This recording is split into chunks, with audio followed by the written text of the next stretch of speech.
Hi, this is Rob Rowe from the Shapeshifting Reality podcast, and also working here with the famous and fabulous Debbie Dashinger from the Dare to Dream podcast. And we'd like to bring you today a great interview with JJ Mubarek from Rythmia.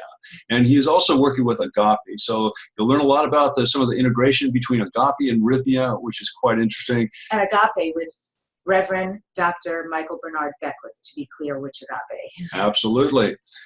And, we cover a lot of ground. We talk about, where plant medicine is headed in general terms. We also talk a lot about some really specific, healings and success stories that have happened at Rythmia. And Deb and I just got back from there a couple weeks ago. We had a phenomenal experience. So we'd like to share that with you all. So please enjoy this great conversation with JJ Mubarek of Rythmia. Hi, this is Rob Rowe with working with Debbie Dashinger here at Rythmia with the Dare to Dream podcast, and also the Shapeshifting Reality podcast, which is my own in its fledgling form. I have the great honor to be here with JJ Mubarek. JJ, why don't you just give us a little big picture overview? We know a lot about Rythmia already. I think most of our listeners have seen the interviews you folks did with Deb. So they probably have a little backstory. If they're not, they know where to find those interviews. But what can you tell us is the latest and greatest that's going on here with Rythmia, and how are things looking for the near-term and intermediate future? Any kind of plans that might be going on, and maybe how things have evolved a little bit over time? I have that question is, we're going to talk an hour. The really cool thing is there's so much going on. There's so much going on here at Rythmia. So let's start with what's going on this week. Okay. Like we have 73 people here on property, and there's tremendous healing, tremendous transformation occurring, and people are seeing aspects of themselves that they were unaware of, suppressed. It's like undistinguished programs that have been running in the background of their lives. What a great way to put it. And now these things are being brought to the surface, and it's like, and the great thing about this work that we do is all you got to do is observe, right? One of the teachings that we teach here is you don't have to engage. You just have to observe it and be with it, and in the being with it, you're healing it. So as this stuff is coming up, when we normally get reactive to something, I don't want to see that. I don't want to. People are able to go, I don't have to do anything with it. I just gotta, it's like a cloud passing by. And as you can observe it without engaging it loses its power. Absolutely. One thing I've noticed, the people have encountered scary things. They have had trouble, and there's so much help there. All of the shamans and the assistants that are in the room when all this is going on, so much beauty and compassion in their counseling and their behavior. I experienced it last night. I was feeling a little bit of tension, and I went to Brad, Hat Brad, not the other. and shout out to him. You guys come here, you gotta talk, Brad. Coolest guy in the world. He got me tuned up, gave me a little rapé, all my tension melted away, and he said, just go, back to your bed, lay down, put your hands up, be in a receptive mode, and just chill. Yeah, exactly what I did. It was perfect. Just so much what the doctor ordered. And I see that all around. I see, and there's always someone looking out for you. If you're having any kind of stress or anything like that, sometimes stress is part of the process. Yeah. But if anyone, raise their hand, hey, a little help here, that help is always there. It's just so great. I'm so grateful to hear that. And that is, so when you ask the question, what's going on in Rythmia, the first and most important thing is week after week, week in, week out, people are coming, healing that which no longer serves them, releasing the things that are no longer serving them by seeing some aspect of that they hadn't seen before. And in that releasing, there's a tremendous healing, and it restores a sense of purpose, a sense of vigor for life, a sense of direction, energy, physical things are healed. Physical healings, emotional healings. So that's one of the things that goes on every week. And to acknowledge our beautiful staff, which I've just not worked in a business where so many people have the genuine care and nurturing of your spiritual, mental, and physical well-being as their highest mission. Like, I think that's what you're experiencing. Yeah, absolutely. And the as great as the spiritual and emotional part of it is, but you mentioned physical healings, and that might astound a lot of people. A lot of people might say, how can that possibly be? How can ingesting a plant from the jungle heal cancer? How can it heal Lyme disease? But I personally spoke to a woman, and I'm sure you know many more, whose daughter came here with a horrible case of Lyme disease and went home without it. I don't know how such things can happen, but I don't have to know. I mean, it's just enough that it does happen. You know, Joe Dispenza said something that I really loved. He said, science is the new language of mysticism. That's quite interesting. Yeah, it's a really good thing, and really great vision. And what we do in ceremony is, you know, who we are is like on a spectrum, right? It's this whole vertical spectrum, let's say, and in this physical, denser form, right? But then there's aspects of us that are lighter and aspects of us that are heavy, right? This whole kind of spectrum. So as we take this medicine, it has a very high frequency, right? All things, everything in the universe is frequency and vibration, everything. So, and this is scientific, this is quantum physics, right? So this plant has a frequency. This particular plant, ayahuasca, has a very high frequency. And so when we ingest it, it helps us lift our minds above confusion. It actually helps us to see, when we're saying, I'm seeing hallucinations, we're actually seeing the unified field. We're actually seeing something other than just what our senses, what our physical five senses can see. We're seeing beyond. And the metaphysical principle is we have eyes because we can see. We don't see because we have eyes. Right? The consciousness follows form. So this form was first a consciousness that became form.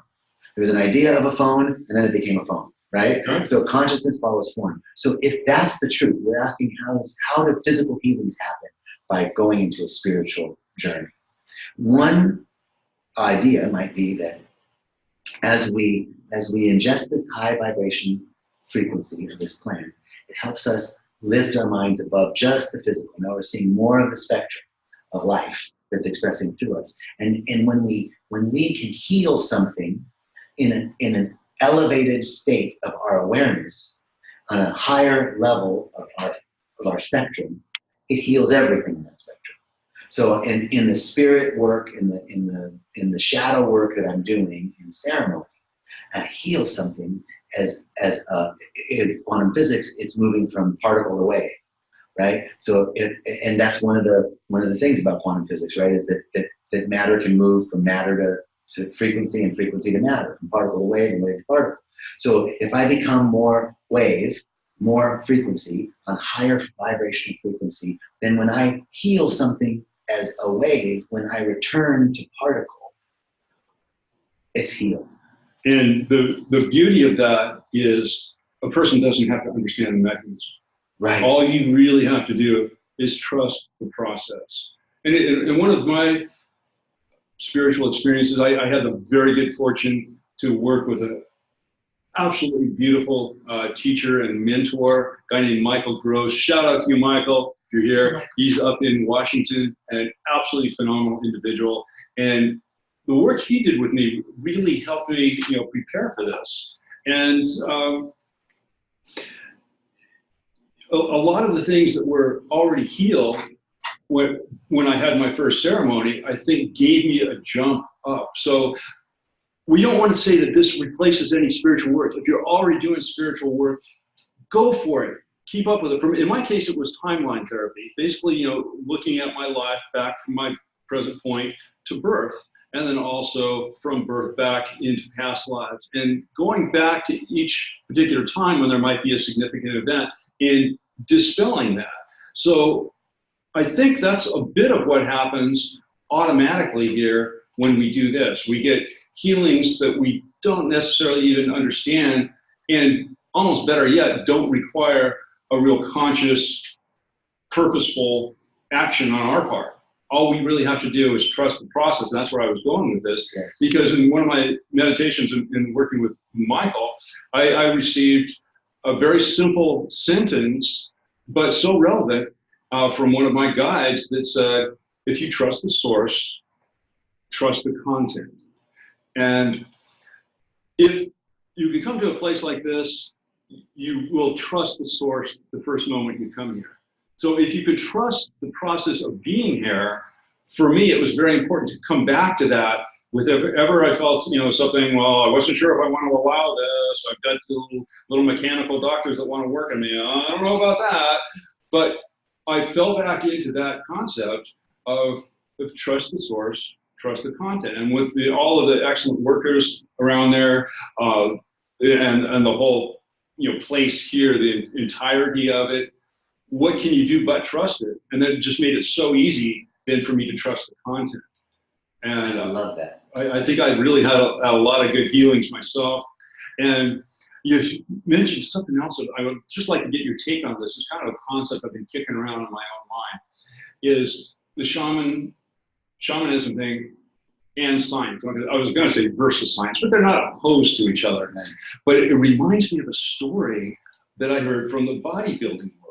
And there was some study that was done in the early 2000s. Russian bodybuilding techniques from the 1960s have been proven to work well. And the Russian response is, yeah, no shit, we've known that for 50 years. So it's kind of now with science, understanding the frequencies of the body, understanding our energy fields a little bit, and the quantum physics aspect of our higher and lower selves. I kind of feel like the shamans might be saying, yeah, no shit, we've known that for 5,000 years. And then we bring in the aspect of religion. And in the early parts of the Enlightenment period, scientific revolution, 1600s, 1700s, Galileo, Isaac Newton, and all this, it was kind of like the scientists versus the church. And the churches were saying, oh, no, we don't know about that. The sun revolves around the earth, because of this or that. And, of course, science prevailed. And I can't help but wonder if what shamanism is bringing to modern healing, because these are modern people, these are, nice regular guys in their, polo shirts and hats and stuff in there. They weren't, people out of the jungle in feathers, but they were doing real shamanism. So do you feel that there's kind of a shift and kind of a convergence happening? Absolutely. In fact, okay, so I want to go back to, the Enlightenment period. And it really was religion versus science, because religion is, in that context, is dogmatic, right? So dogma versus spirituality, right? And so in terms, when I'm committed to a dogmatic belief system, anything that is opposed to that threatens me. And then you have like the Inquisition, right? That's right. But what we're seeing now is that this dovetailing of science, and that's what I love in Joe Dispenza's comment. It's important to give credit where credit is due. That science is the modern language of mysticism, because there's a dovetailing of what the sages and wise men and great spiritual leaders and gurus of the ages have been saying. And now, when the mystics say there's one source and one energy, in the Bible, it's, I am the Alpha and the Omega, without beginning, without end. Consider the first law of thermodynamics. There's one energy. Energy is neither created nor destroyed, but transferred and conveyed into various forms. Sure. They sound kind of similar, right? And so we can get a sense that what the metaphysical teachings have been telling us, the great wisdom traditions have been telling us, that we can heal ourselves, that we have, that there's more to us than what's seen. That, the whole ancient Egyptian world was preparing you for a life after life, right? Everything, all of it is now, oh, yeah, there's more. Now, for example, there's more than what we can see, right? It used to be, if I can't touch, taste, feel, right? That was a sort of enlightenment, right? I've got to nail it down. But what we see now is really look at light, the spectrum of light, right? We know that there's infrared, there's red, I can see the color red, but then there's infrared, there's ultra, there's all different things in the spectrum that are not visibly seen, but yet we believe.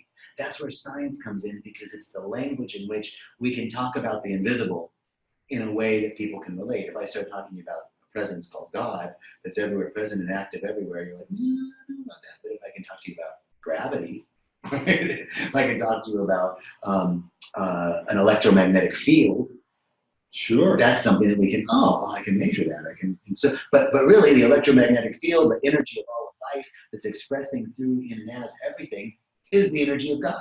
Nobody experiences God. Nobody sees God, but we experience it. Nobody sees life. I don't know what life looks like, but I experience it popping up everywhere, right? And so it's the same idea, this dovetailing of science and spirituality, and I think it is so it's the point of entry, right? It took me a long time to get to a place in my spiritual growth and development, but I had to come to it through first law of thermodynamics. That really was a way that I could begin to see the alpha and the omega, the eternal aspect of life. And the second law of science that really got me thinking about spirituality was Einstein's special theory of relativity. E equals mc squared. I'm not a mathematician, but I don't know anything about the math that got you to E equals mc squared, but I know E is energy and m is mass or matter, and they're on opposite sides of an equal sign. So energy equals mass. That's what quantum physics is saying. I can be a particle, I can be a wave. And at that speed of light, the c squared part, right, is where matter becomes energy or energy becomes matter. It's right at that point where source energy starts to become consciousness, starts to become form. Consciousness precedes form. So when I begin to get, oh, wait a minute, you mean this is just slowed, stored energy? There's one energy, it's always expressing, and that energy is in me, but the same energy is in this inanimate object.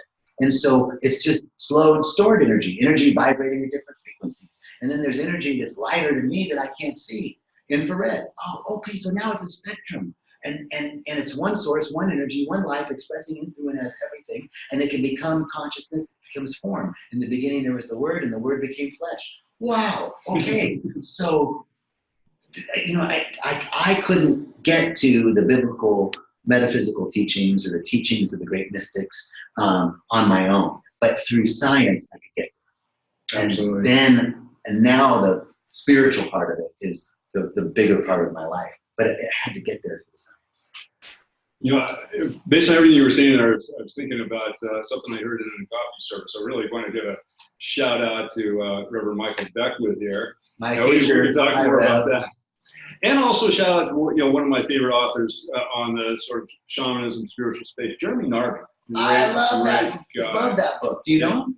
Not personally, but has he been here? No, but I love the Cosmic Serpent. Cosmic Serpent. Okay, so Cosmic Serpent is a lot about DNA, and he was on this journey to try to figure out why there were so many shamanistic references to something very much like DNA. The twisted serpent, the anaconda, and the boa constrictor, the ladder going to heaven with the rungs across it, the vine, and the language of twisting. Remember that part of it? Yeah. And he came to the conclusion after he interviewed shamans, he interviewed physicists, cellular biologists, experts in genetics, and he came to the point of knowledge that our DNA emits a couple things. It emits biophotons, hence one possible reason why we see what we see in the plant medicine, and it emits radio waves. Hence the experience most people tend to have on any kind of mind-altering substance, or many of them, of the connectedness of all life.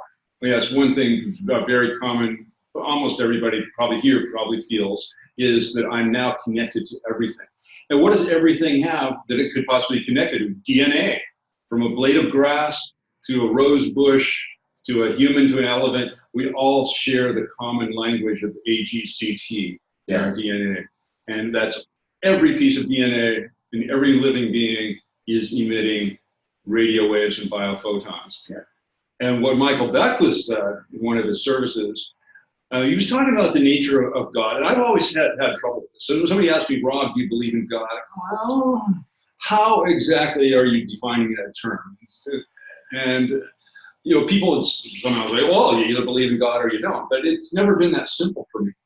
But what Reverend Beckwith said in one of the ceremonies was he said that really what we're talking about is the connectedness of all things. All life on this sphere, all life in any other dimensions that are above us and any other dimensions that are below us. It's all the connectedness of all that life. I go, okay, that I can wrap my mind around. So if we're talking about God and we're talking about shamanism and we're really talking about the same thing, I found that to be, it gave me some peace inside. It gave me a realization that, okay, we really are talking about the same thing. There's really not a conflict between the different ways of thinking. Do you agree? Absolutely. I've studied with Reverend Dr. Michael Bernard Beckwith for the last 10 years, and he is my teacher. And I'm an agape licensed spiritual practitioner, and it is a defining aspect of my life. And part of what we do is pray. Right? As a practitioner, we do a specific form of prayer called scientific mind treatment. And it's beautiful. My sister is a Pentecostal Christian. And we were together recently, and I said, we were having a family meeting, 6 kids, and we're talking about preparing for my dad, who's probably close to transition. And so we had to have a family meeting. And I said, you know what? And they asked me, and they asked me to lead. I said, okay, great. So I said to my sister, you know what? Let's pray for this meeting. Let's set an intention, and let's have a prayer. And she goes, okay, great, I'll pray. And I said, okay, let's do it round robin. You pray like this? She goes, no, I'll pray. And I said, why? And she said, well, because I don't know who you're praying to. And I got really offended by that, which was a great lesson for me because I'm learning not to be so reactive. I talked to Reverend Michael about that. He goes, well, you're not praying to anything. You're praying from. You're praying from an awareness of oneness with all of life, right? Awesome. Right? And Ernest Holmes, who's another great metaphysician and spiritual teacher, founder of Science and Mind, said, God is the one knocking at the door, the one answering the door, and the door.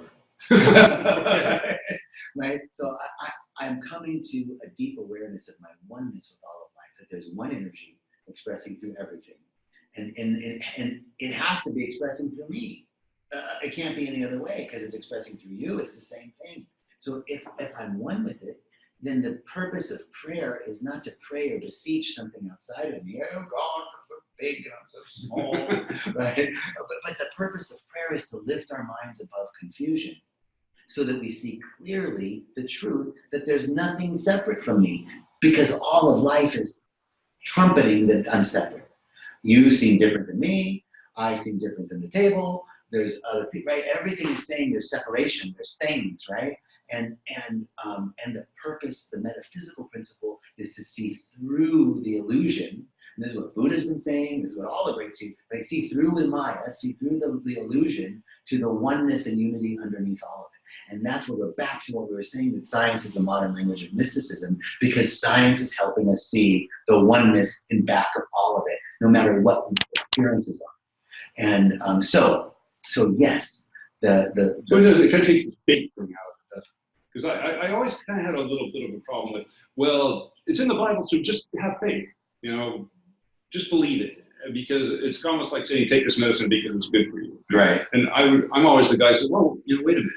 What's good this going to do? What's the mechanism of action? What are the side effects? Kind of thing. So I've always kind of been that way when I hear about faith as well. But from what you're talking about, it provides comprehension without having to just accept something blindly. And there is an element of a mystery to life, right? I mean, there's still, no matter what we can do, there's still a mystery. Mm-hmm. There's a sublime aspect of what we're experiencing.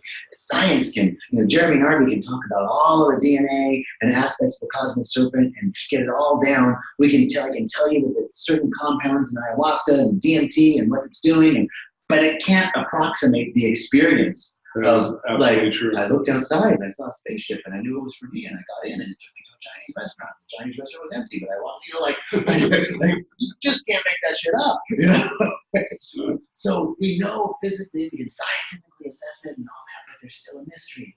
And faith is an aspect of the trust in the lawful nature of the universe. So Ernest Holmes says, for example, the nature of the universe is reflective, that it reflects back to us what we put into it, right? There's a creative medium that responds to our thinking. And if I'm thinking, oh shit, this sucks, life's going to hell, blah, blah, blah, that's going to outpicture as that. And so it is, right? There's no possible way. Henry Ford said, there's not somebody more meat and potatoes in the world than Henry Ford, right? We're not talking woo-woo science, metaphysical shit. He said, whether you think you can or you think you can't, you're probably right. Yeah. Right? So it's that's an expression of the truth. There's an energetic, there's a creative medium that responds to our thinking. Ernest Holmes talks about the reflective nature of the universe, that it's like a mirror. And when I stand in front of the mirror, I know that the image that's being cast back is exactly what I'm putting in. And I don't have to force it. I don't have to pray to it. I don't have to manipulate it or cajole it. It's automatic. If that's the nature of the universe, that what I put in is reflected back to me in exactly the measure that I express it, and I don't have to do anything to make it happen. It's just happening. If I had as much faith in spiritual laws, he says, if we had as much faith in spiritual laws as we do in scientific laws, in physical laws, we would be living in a world of miracles, right? So we've got to, faith isn't completely taken out of the picture, but we know two things, that it's a lawful universe. The word Lord means law. Right? So this is the day the Lord has made. This is the day the law has made. I mean, it's a lawful universe. It's systematic. And at the same time, there's something mystical and personal about this presence that's lawful. The law is impersonal. It'll, the boat, buoyancy works for sinners and saints, right? Doesn't matter, lawful. So Hitler can use the law and Mother Teresa can use the law. Same law. Now, the personalized expression of that law, the presence itself expressing through Mother Teresa, expressing through you and I, that's a different aspect of it. And I don't know that I'm nailing it right now in this conversation, but there is a distinction there between the personal presence, I have a personal relationship with this presence that loves me and sees me as magnificent and only wants my happiness and is tirelessly working on my behalf. That's a personal, mystical, faith-filled relationship. But the lawful expression is, it works the same way every time. Yeah, I think for me, that one of the ways I'm going to be significantly changed going back is the conceptual part of this discussion has been largely removed as far as who's really at the top. And for me, there's probably another energy as well, there may be a masculine energy, but for me, I had a direct conversation with the supreme feminine energy, and I will be forever changed. No one can ever take that away from me. And yeah, and the crazy thing was, there was a personality there, and it wasn't, some like voice from the heavens, like golden ark. It was just like a real person, a woman, very beautiful woman, very lighthearted, very sexy, very personable and funny, and she just was exactly what I needed to hear. And I started talking science with her a little bit. I said, "Wow, what about all this information theory? What about all this stuff from like Andrew Gallimore or Rick Strassman talking about different layers of information and our brain just being software and how we interpret it, and maybe there are other entities that might exist on other levels of information?" She says, "Sure, that's all good. That's there, but it's all my information." So Don't get it twisted where it's coming from. That was that way. Yeah, actually, I just got the visualization of the pyramid that Merrill draws, and also what we always see in diagrams, the different colors of the chakras and all that.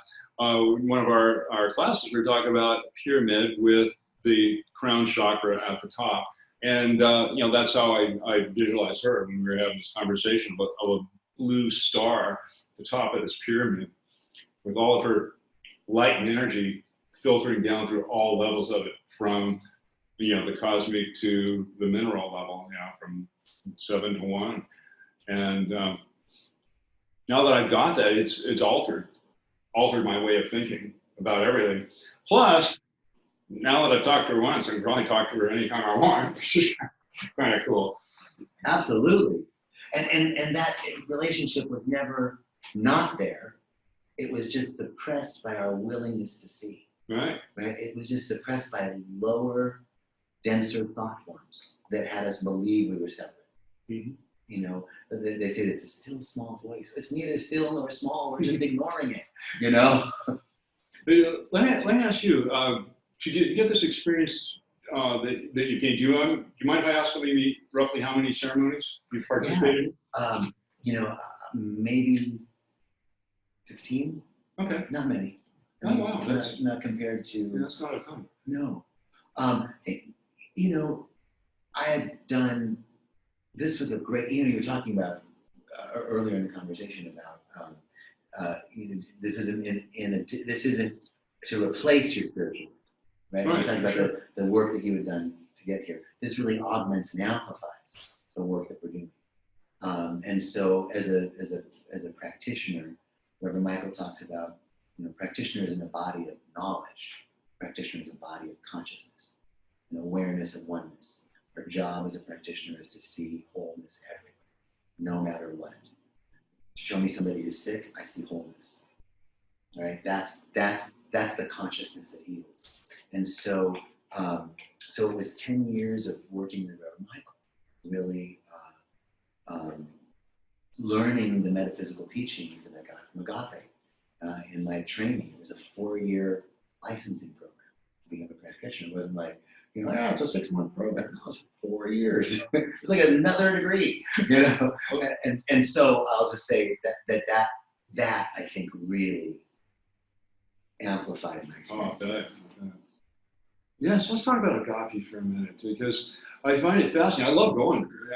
I'm fortunate to be in LA, where the central location is, but I know you folks live stream all over the world, and I know there are several Agape practitioners here right now, and I know Reverend Beckwith has been here and spoken here. So, what can you tell us about the connection? I get the sense they're still treading very lightly as far as discussing the kind of things that happen here publicly. Probably, for obvious reasons, there probably still some stigma amongst many people, clearly amongst politicians, things to do with drug laws and all of that. But do you see Agape becoming more public about discussions of plant medicine ceremonies? Well, Reverend Michael's very public about it. Jerry found Agape, and Agape was a huge part of his awakening, right, with his healing. And so Jerry's such a beautiful man to honor Reverend Michael in the way, like said, hey man, you were a huge part of my coming to this point right here. And so that's the connection. And Reverend Michael comes here twice a year, every year, and speaks. He supports us, and we support him. I think he sees my role here as an extension of agape. Oh, nice. So it's a very harmonious and synergistic relationship. Now, is he talking about ayahuasca ceremonies in every sermon or every talk that he gives? No.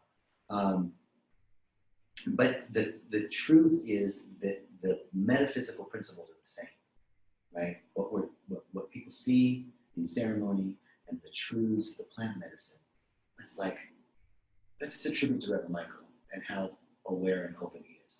I went to Ghana with him several years ago, and we went and met a good friend of his, Brother Ishmael Tecta, who is coming at the same metaphysical principles, but from a tribal, nature perspective, right? So just like ayahuasca is the traditions of the ayahuasqueros is that we go into nature, and this is a teaching plant, and we receive wisdom and insights from nature, right? And things that are given to us from another realm, and that is so that's coming at it from nature. Metaphysics, the physicians are coming at it from, we move into higher states of awareness by lifting our minds above confusion so that we can see clearly oneness. I mean, they're coming at it from different directions, but it's the same. So I think it's very consistent.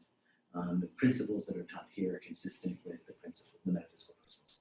I think that's why Reverend Michael feels comfortable associating, and we teach his work here. We teach The Answer Is You, which is one of the metaphysical classes that we teach here every week. So he's licensed us to do that, and I think he's very pleased to put his name in association. Awesome. What are you seeing from your viewpoint about the expansion of plant medicine value throughout the world and throughout societies, and in particular communities that may really need healing, that may not have a lot of access to it, inner city communities, maybe people from distressed areas of the world, the Middle East, Africa.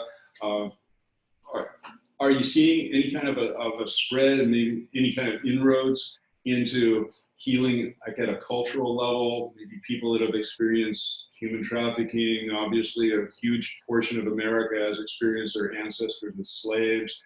I would have no idea how to work with that, but I can only, give my compassion to those folks who are in that situation. But what a heavy thing to bear. And it would seem to me that, this kind of a healing modality would have, a really significant effect on a cultural level. Are you seeing any of that kind of thing going on across the world? Absolutely. So two things. First of all, when you asked me, the first question was what's new at Rythmia, and one of the things that I wanted to tell you, and this is a perfect dovetail, is we started a scholarship program. That's awesome. And it's on our website. You can go to the website and just click on the scholarship program, where Jerry has endowed $500,000 annually to give to people, almost 100 scholarships a year. 8 people a month will be awarded a free stay at Rythmia to who would otherwise be unable to afford it. And it's like 400% of the poverty, federal poverty guidelines. So we're trying to broaden it up. We just launched this a week ago.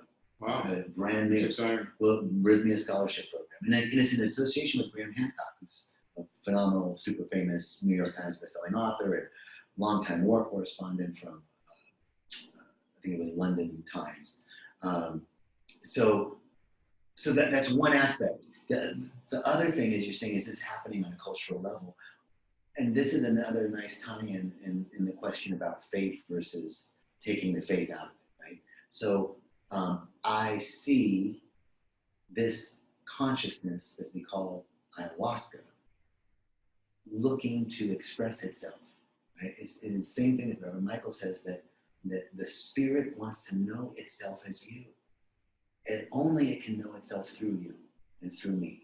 Like, I'm a unique iteration of a singular source. Like the sunbeam is a unique iteration. The wave is a unique expression of a greater wholeness. And it's not ever separate from it, but it's a unique expression of it. And so And so in the same way, this plant is looking to be communicated. And it's using people like Jerry, right, to express this in so many ways. And it's training. Like I said, there's an article in the New York Times today. Stanford and UCLA want to do studies. And, you know, like it's now bubbling up, right, in the consciousness, in the collective consciousness. They want to do specifically ayahuasca studies? Yeah. Oh. All sorts of great stuff is happening. Yeah, you know, they've been great pioneers in terms of the MDMA work with veterans and Yes. end of life with psilocybin, and probably Hopkins. We're probably going to jump on board with that before too long. So, you know, when you've got a book like Michael Pollan's How to Change Your Mind being number 3 in the New York Times, you know, a lot of people are thinking about Something's happening, right? Are you familiar with the book, The 100th Monkey? I heard that concept before. I haven't read the book, but I know something about the story behind that, to where spread of consciousness by non-physical means. Again, Right. maybe we're back to the DNA radio wave emanations, who knows? So that's part of the mystery, right? There's some aspect of like, well, we can observe that they were given these monkeys sweet potatoes, and one monkey started washing the sweet potato, and then other monkeys on her island started washing it. When the 100th monkey on her island started washing the sweet potatoes, all the monkeys on all the islands started washing the sweet potatoes, right? So we could say, oh, there's a scientific study that says, clearly we can observe and measure this, but the mechanism by which it happens requires a little thing, right? But we can measure it, we can see like, oh. So in the same way, this is bubbling up, and we see it in the collective consciousness, and it's spreading and expressing.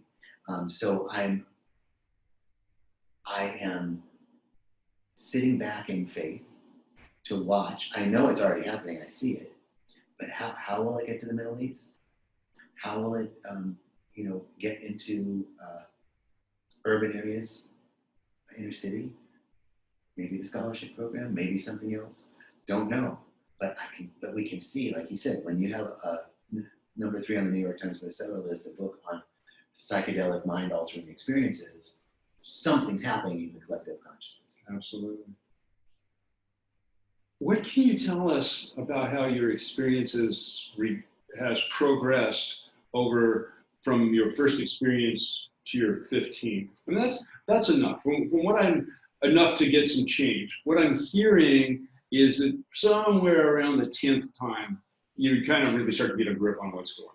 You start to really understand how to work with the medicine and how to not control it, but then how to surrender to it and guide it. Would you agree? Have you seen sort of a progression, maybe kindergarten to first grade and so on, as you've worked your way up from the 1st to the 15th? I'll answer that in 2 ways. One is my own personal experience, and 2 is what we see statistically and measurably here at Rythmia. So my own personal experience is, yes, there's been a deepening in my relationship. And just like any relationship, if back to the premise that this is a consciousness, I believe in pan-consciousness. I believe there's a consciousness to everything because there's one energy in everything, and that energy is conscious. So if I believe that, and I believe this plant has a consciousness, then I'm starting a relationship with it. And like any relationship, first date's a little awkward. Second date gets better. 10 years into it, you might be bored. We need to come back together, honey, and go on a second honeymoon because we need to rejuvenate this relationship. The arc of a relationship. And so just like the relationship with the divine, I've got to put time into it. I've got to put effort into it. So yes, my relationship with this consciousness, Mother Ayahuasca, this plant, this beautiful presence, is deepening, and I feel her calling sometimes. That's kind of how I gauge it. When's my next ceremony? When I feel the call. Last time I was here, I was like, I don't know if I should do ceremony. I'm pretty busy. I don't know. And I was in the shower and I was washing my face, and I had I don't know how long it was. It felt like an hour, but I'm sure it was 10 seconds. But colors, the snake, I saw the snake head, I saw all these bright colors, sacred geometry, and I was like, rinsed my face, I was like, okay, I guess I should do ceremony. There's the goal. So personally, yes, I've seen more facility with how to dance with the medicine. what we see at Rythmia statistically is about 30% of people come back. Typically, for the experience, they want to go deeper. They love the community, the sense of community, the vibe, the tribe, right? Like because they don't have this. People don't have this. I have a gentleman I'm speaking to regularly who's in the military, and he, doesn't have this community there. Different type of community, but not this. So he loves to come back. But 70% of people don't, right? It's a one and done. They got a tremendous insight. I mean, 97.5% of our guests say this was the week that changed their lives. 6 months later, they say That's incredible. right? So it's not like we do a survey when you leave, and then we send another one out 6 months later. So that is incredible because it means it sticks and it lasts. So for some people, the insights that they receive here are profound, and they don't need to vision again. Other people, we use it differently. Certain traditions believe this is 4 or 5 times in your whole life. You don't need to do ayahuasca more than 4 or 5 times in your whole life, right? Other traditions, it's a much more regular thing. It just depends on how you're dancing with it. Yeah. I mean, I'm going to definitely be of the latter camp. To me, it's like visiting a tropical island, and you have to go home after a week. And it's like the very first time I did it back in July, and I felt like I had visited a magical land on vacation, and I wanted to go back. I wanted to still integrate. I wanted, I didn't mean go back there next week, but the amount of time that has passed between end of July and now, we are now mid-October 2019. That was a really appropriate amount of time. So it gave me plenty of time to integrate and think about and do some more reading, try to balance the spiritual with the scientific and all that. And now that I'm here, I'll tell you all right now, this has been an absolutely perfect experience for me, and highly would encourage anybody to come check it out. Whether you're curious, whether you're spiritually inclined, scientifically inclined, I give it my full thumbs up. And let me ask you before we close, if I could just throw in a personal experience and see what you might make of it. And this was on the second night of the first retreat I went to back in July. And I was loving the music. They had about 6 very high quality studio level musicians. Actually, the music's absolutely phenomenal. Quite a variety, some traditionals, some more improvisational. And during one particular song, I all of a sudden felt a stabbing pain in my right side. And nothing was there, nothing I changed. I didn't get a muscle cramp or anything like that. At the same time, another one went down into my shoulder, starting from my collarbone down along my scapula. And I thought, wow, it's trying to tell me something here. What's going on? Is this a trauma that I need to release? Maybe I need to purge. Maybe I'm supposed to do something to work with this, but this is really getting uncomfortable here. I was about ready to call for help. And I got a very clear message, said, you don't have to call for help. You have the tools right now to fix this. And it was some sort of a test. And I've been, for years, I've always kind of, played with energy patterns with my hands. Sometimes I'm just lying awake in a dim room before I go to sleep and, playing with colors of light and that kind of thing, and doing some sort of, energy healing throughout my own body. And the first thing I did was I tried to purge. So I got my purge button, tried to barf, wasn't nauseated at all, couldn't barf. I'm thinking, okay, if it's not that, then what is it? And I'm going, help. I was about ready to really raise my hand. It was getting intolerable. And then I think, well, what did this message just say? I have the tools to fix it. So I laid on my side, put my left hand over my right side, and just kind of wheeled some energy in there, just held it there lightly, didn't rub it or anything like that. About 10 seconds, it was gone. That's cool, that worked. All of a sudden, I took my right hand, put it on my left shoulder with the other pain, and in a couple seconds, that was gone. So what do you make of that? I'm not really sure completely how to process that. So the question is, what do I make of the way that you got rid of the pain? Yeah, dude. I guess one would assume the message would be, okay, I have the ability to feel pain with my hands. And sometimes it kind of works, sometimes it doesn't. Sometimes, we'll do it with Deb and, put my hands on her shoulders and that kind of thing. But what would be your interpretation if that kind of thing had happened to you? What would you make of it? So the first thing that came to mind is as a practitioner, we talk about healing, right? And that the healing, the principle is that there is a perfection, that the presence is perfect, and that it is our essence, it's our very nature. So that we are perfect, right? And anything that appears that's not perfect, illness, disorder, disease, anything other than that's not perfect in our lives is at some level a misinterpretation, right? It's not seen clearly, and so but it's hard to see clearly because we're bombarded by our senses. This is real.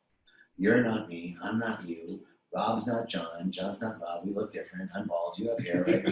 We're separate, right? Everything in life is telling us I'm separate. If I walk in front of a bus, I'm going to get hit, right? You can't tell me that I'm one with the bus. Well, I will be, but I'm not going to be living, right? So there's that level. But again, now thinking of that spectrum, of that continuum, right, of our expression. So on the medicine, you're in a much higher vibratory frequency to see things beyond what the eyes can see. To hear, Reverend Michael says it so beautifully, I want to see the invisible, hear the inaudible, and do the impossible, right? Because in the unified field, from a quantum physics level, the unified field by necessity is all possible, all things possible. Infinite, it's every possibility. So when we're in denser form, it's limited possibility, right? On the medicine, it helps us. It's a tool. It helps us raise our vibration, and in that place, we have much more facility, right? And now the job is so you putting your hand here and here is you're flowing at oneness with the source, and you can articulate miracles, right? The beauty of the man that walked the earth named Jesus is that he realized to such a degree that I and the Father are one. That realization had no deviation in his mind, that he could walk on water and move mountains and raise the dead, heal the sick, and feed 5,000 from 2 loaves and 5 fish, right? And that's what Holmes is saying, if I had as much faith in spiritual law as I do in physical law, I'd be walking in a world of miracles. So you had an ability to see something in that moment and to be connected to such a powerful degree that you could heal yourself. That's available to us always if we place ourselves, if we raise our minds above confusion, if we lift ourselves out of this sense of separation. And so our continuous work is as we, I think of SpaceX, right? Like right now, they can't send a guy to the moon, but they can take you into outer space and you can be weightless for a minute and then come in, right? Mm-hmm. So that's kind of what we do in meditation, and that's what we do in ceremony, is we're bumping up beyond physical into the metaphysical. We're moving from particle to wave, right? And then we come back down, bump up, and every time we bump up, we're working through lack, limitation, fear, doubt, not enoughness, all the lower vibratory frequencies, and we're kind of breaking through. And the more we break through, the easier it is to see. And now we're developing this facility, this capacity to see more and more reality with a capital R. This is reality with a small r. Reality with a capital R is the full expression of who we are. So my take on that is you were seeing rightly, you were at a place of oneness, and when we are in that place of oneness, we can heal. And it's ad hoc when it's like we all have the capacity. We've all had experiences of being connected, thinking of someone, and they call you on the phone, or you run into them, or we've had those ad hoc experiences. But that's a lawful thing, a lawful expression. And if we can do our work to take it out of ceremony, to take it off the meditation cushion, bring it into our lives, a true realization of oneness. If we walked in the light that I and the eternal energy of all of life are one, and I'm not separate, then I can do anything. No limit. For the spirit is not limited, neither am I, because I'm one with it. I love it, man. And that's Reverend Michael. Oh, there you go. Thank you, teacher. That's also JJ. You're awesome. Any closing thoughts for our listeners? I think we covered a lot of good I ground. think we did a lot of good stuff. I'm just so grateful to have the opportunity. Thank you. It was really a great honor. My pleasure. Yeah. Thank you. Okay. Well, I hope you guys enjoyed that conversation. Again, this is Rob Rowe of the Shapeshifting Reality podcast. Also working with Debbie Dashinger of the Dare to Dream podcast. This will appear both places. And if you like this conversation, please leave us a 5-star review, maybe throw a comment there under YouTube. All of these things help create visibility for this show and the ideas that we discuss here for the community at large. And we really appreciate that a lot. We are on Spreaker, we are on Apple Podcasts, Google Podcasts, all the usual places. So let's get the word out, guys. We're really striving to do some good things, have some conversations with some brilliant people, and we really hope you enjoy it. And thank you very much for your support.